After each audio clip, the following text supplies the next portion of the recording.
I really just hope this leads to a career. I really hope that I get to, I've never been into a professional recording studio with Poppcock. Like, I've never had the opportunity. I mean, I can record at home, and I do for Poppcock, but he needs so much more than just my synthesizer. It just doesn't sound the way that it sounds in my head. So hopefully that's the big thing. And then developing the show. Like, I can have a Vegas review. We could start planning a Vegas review tomorrow. And then hopefully the Vegas review would lead to a second stage show, which would be more of a narrative-based show, like along the lines of Hedwig or Pee Wee Herman. And then from there, I would really like to make the Poppycock legend into a movie. I've written a few songs from it. I'm also working with Christian Hoffman on some of the music.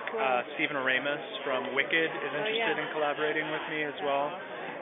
I mean, I've known him for a little while, but it's just obviously the money has to be there for that kind of thing.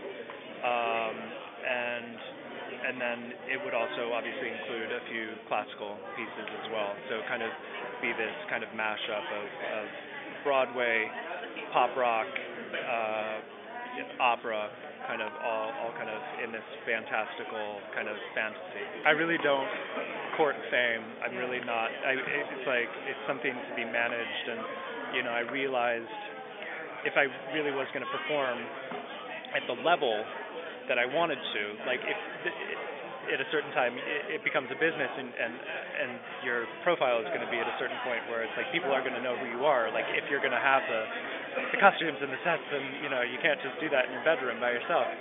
But I have never wanted to be famous. I've always respected kind of people that try to keep. I've always respected Morrissey and Peter Gabriel and like Kate Bush and artists like that who it's like you can just tell that they're not in it because they ever wanted to be famous. You know what I mean? They're in it because they're passionate about the work. And it's funny because people do recognize me from time to time, and it's just like it's funny, it's weird. I do. And because it's always like people feel like they've figured it out. It's like I'm trying to I'm like trying to pull a trick on everyone.